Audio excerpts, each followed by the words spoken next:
What is going on, everybody? It's the Franz, and we're back again for an NXT review. This time it is a double review because of last week's circumstances. I was unable to record for an NXT review in a timely manner, in my opinion, so I decided to wait till this week.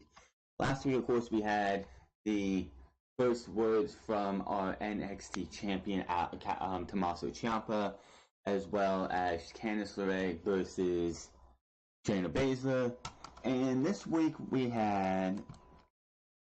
this week, I'm just going to say it off the bat, we had Aleister Black and Johnny Gargano leading off of what happened from the week before.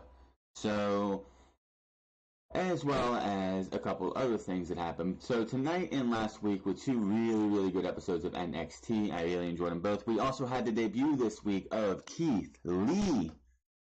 He went up against Marcel Bartel. Don't know who he is. I guess he was making his NXT debut. But last week, we started off the show with Heavy Machinery versus the Mighty. The Mighty and Heavy Machinery were going back and forth in this match, both trading offenses until the Street Profits made their appearance known for whatever reason, just to mess with the Mighty. And the Mighty ended up getting beat with the Compactor because of the Street Profits. Now, fast forward to, I believe it is next week, the Mighty and the Street Profits will be going one-on-one next week. So there's a little FYI on that one. But Heavy Machinery with the win. Then we had Mustache Mountain versus a bunch of jobbers. I didn't even get their names. It was just a squeaky squash match, and Mustache Mountain wins. After the match, though, Trent Seven says, we're back in here.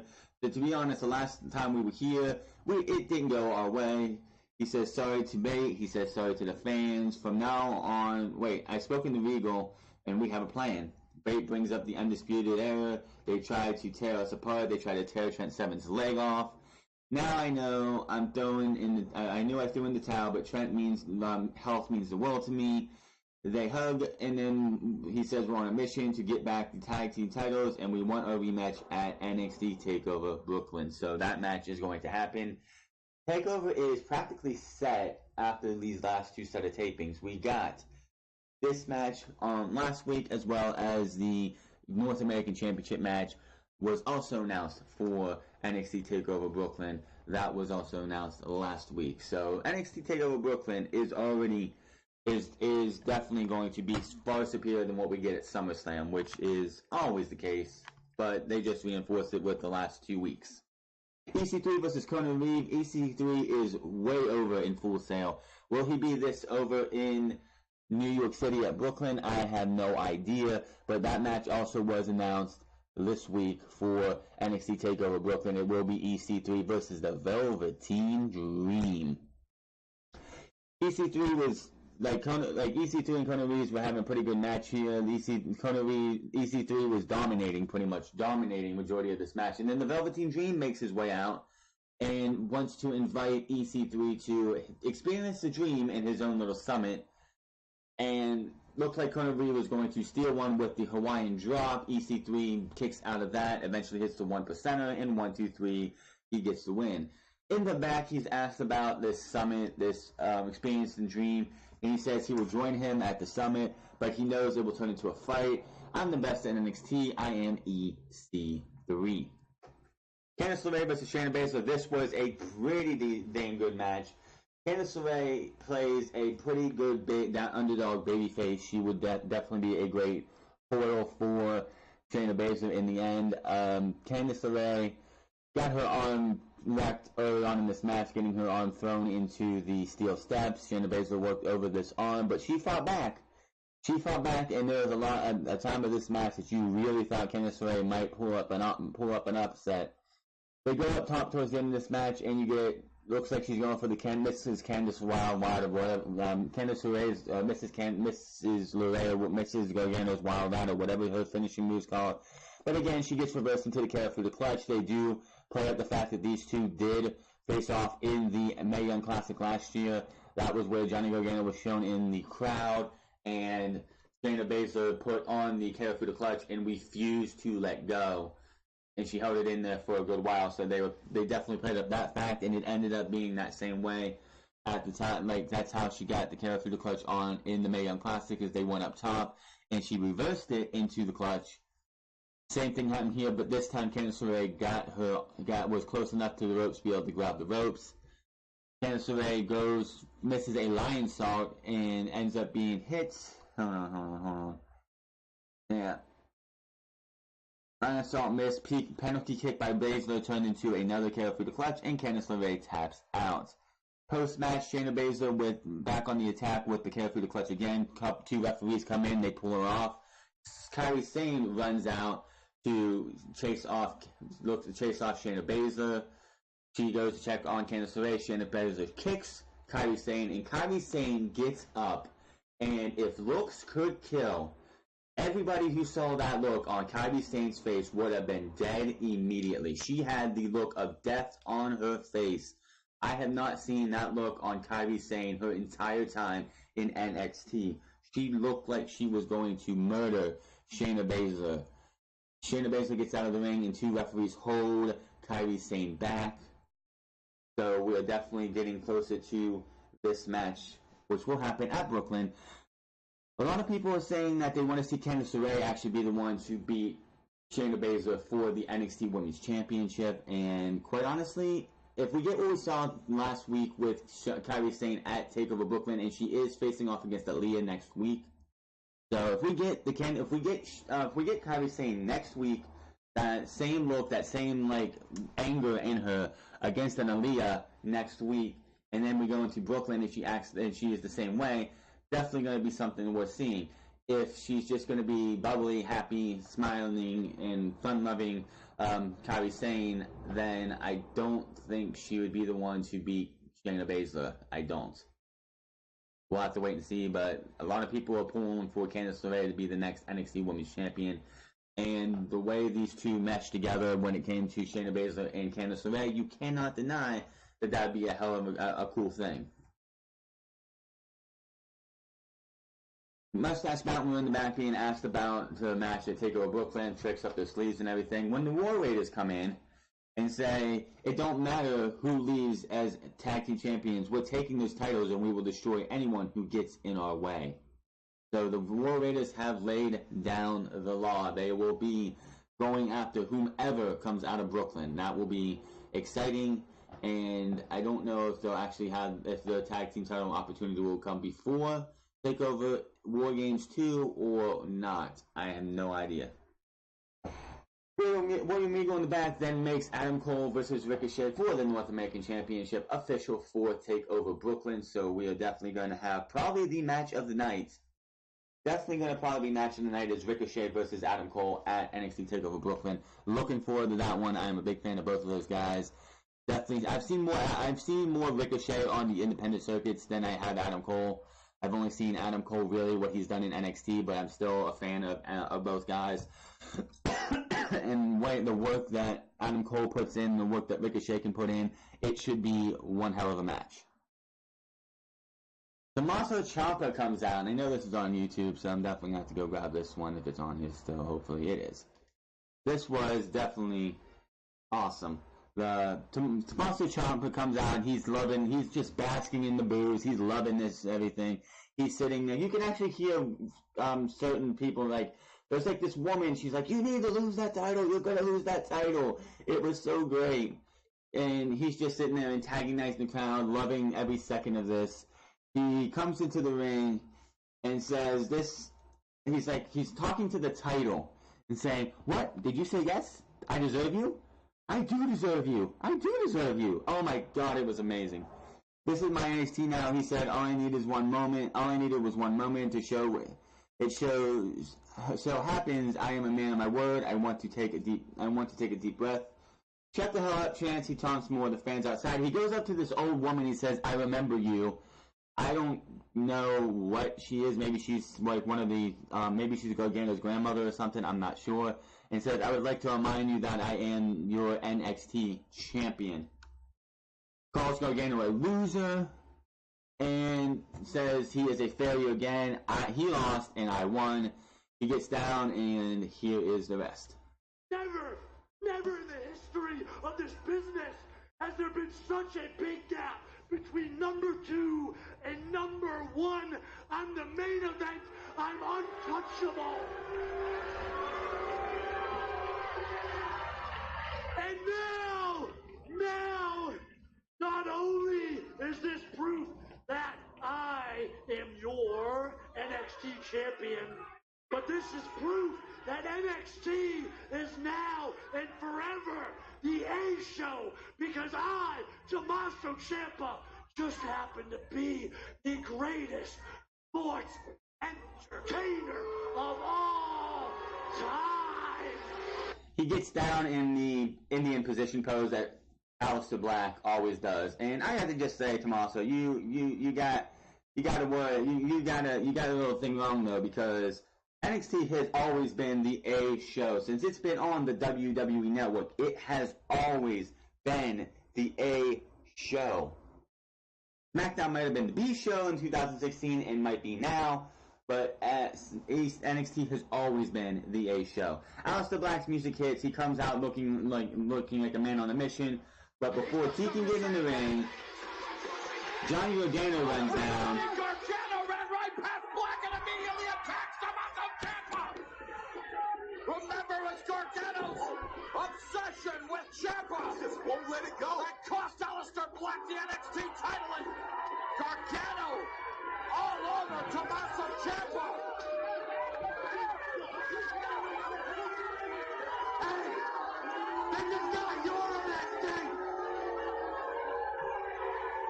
This is not your NXT. Now, while I'm still breathing, the only reason you're NXT champion is because of me. Look at me. Look at me. The only reason you are NXT champion is because of me. The only reason he's NXT champion is because of me. And he eats a black mass for his troubles. Now I know they cut the rest of it off, but you get a "you deserve it" chant from the NXT crowd as Black looks over him. He gets down in his Indian position with the mic and says, "I guess you're right. The only reason he's NXT champion is because of you." So, great way to go. This is set up the main event for this week's NXT, but before we get into that, we all know the elephant in the room, got to talk about it, is the fact that not Johnny Gargano, but NXT, the main event of NXT Takeover Brooklyn is supposed to be Johnny Gargano, Tommaso Ciampa, and Aleister Black, but as we all know, and it's a sad time for NXT because they were going. NXT Takeover Brooklyn is going to be a great show, and this is going to hurt the storyline. I don't know what they're going to do for this outside of what they did last night after the show, which I'll talk about that later. But Aleister Black is injured, and Aleister Black will not be wrestling at NXT Takeover Brooklyn.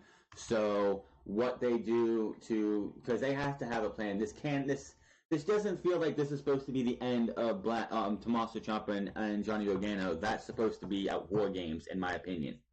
This is supposed to go all the way to War Games or in the WrestleMania next year, even though I don't think they're going to go that far. How much further can you drag this out before you end it? I honestly don't think Brooklyn was supposed to be the end, though. Moving on to this week, we have Amber Nova versus Nikki Cross. Nikki Cross won this one with the Purge. I've never seen Amber Nova before, but she did get a good bit of offense in. But Nikki Cross wins in the end.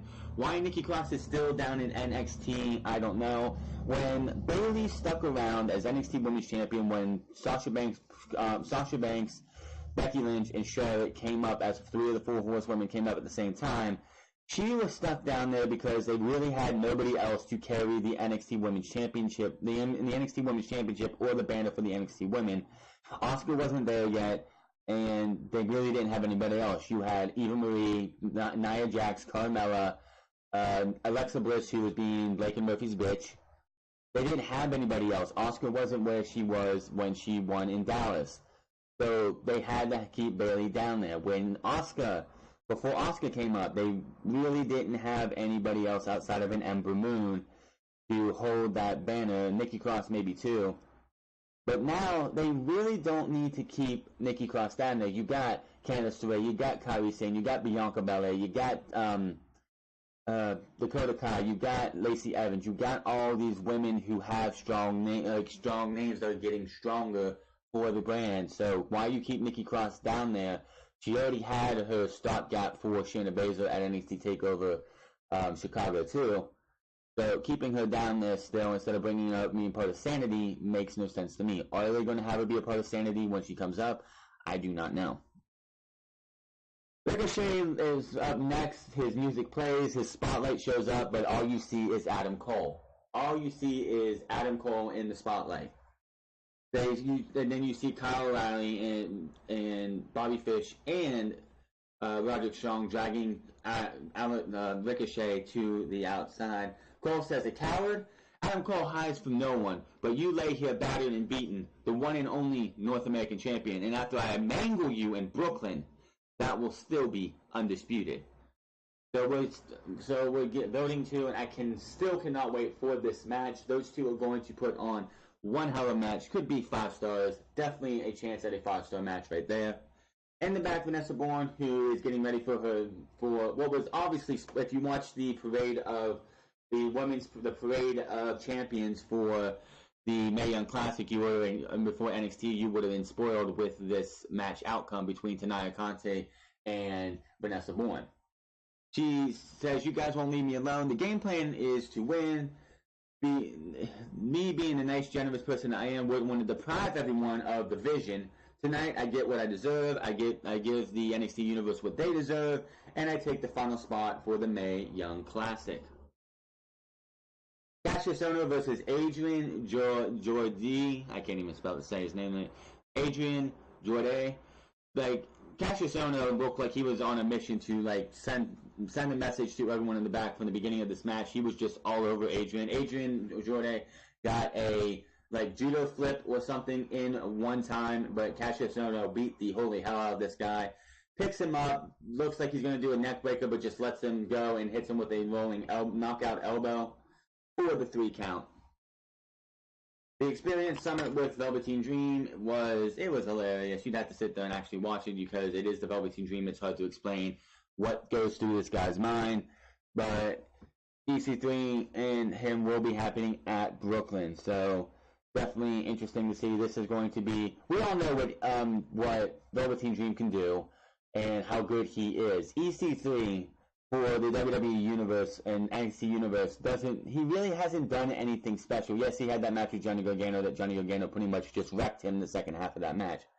This is going to be, in my opinion, the make or break match for EC3. If he has a great performance against a guy like Velveteen Dream, then he's going to do big things most likely in WWE. If he comes out and falls flat, that'll do him no favors, and EC3 will probably not do much more in NXT. That is my opinion. Oh boy, the man who wants you to bask in his glow. Keith Lee came out to face Marcel Barthel. Yeah, say that 5 times fast. This was just showing off what Keith Lee can do. Marcel did get some offense in. Keith Lee is a big boy, but Keith Lee moves. He's definitely Keith Lee is what Samoa Joe was in 2005-06 when he started in TNA and was part of the X Division, going up against guys like Christopher Daniels and AJ Styles and Kazarian, and just flying around the ring just like they were at his size. Keith Lee reminds me of a young Samoa Joe. That's not saying Samoa Joe still doesn't do what he used to do, but Samoa Joe is a lot older, and he is not as fast, as quick as he used to be. So, yes. And, oh boy, I'm every time I hear someone do knife edge chops or something, it makes my chest crack.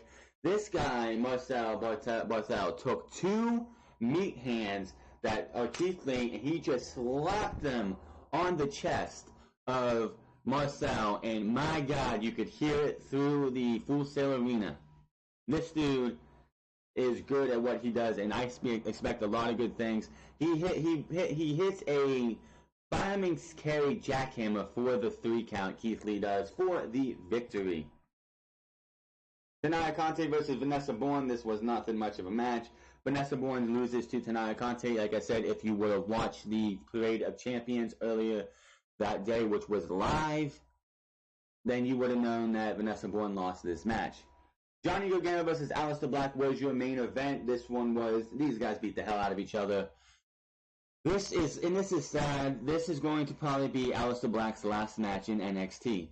And the last match in NXT ends in a no contest when you have Tommaso Ciampa come down, wreaks havoc on both guys, and William Regal is pissed off and tired and enough of this, comes out and says, I am not going to prevent this, I'm not going to stop this, I'm going to just let this happen, and I'm going to make this a triple threat match, Black versus Gargano versus Tommaso Ciampa, at NXT Takeover Brooklyn 4.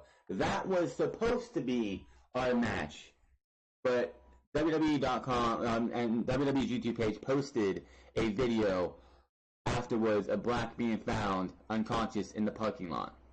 We just saw a 30-minute triple threat at Takeover. What was your reasoning behind it? I made the match because if one of the three competitors wasn't involved, they would have got involved. So I did what was right, and I put all three together, and that sorted it. Sex is real. Excuse me. So, okay, that's something. Regal's walking on the thing, and you see Johnny Gargano walking in.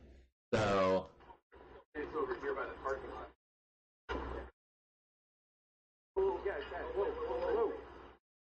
Come on, stop, let's go. Right over. Here we go. Undisputed Era leaving in a car. I have not seen this yet. First time I watched this. What's going on? I don't know. I was walking right by. I gotta go find Doc. Where's Doc? Please, yeah, where's the doctor? Get some help. Get some help, please. Need help, please. Yes, please. Alistair! Hey. Don't touch it. Don't move him. Can we get some help, please?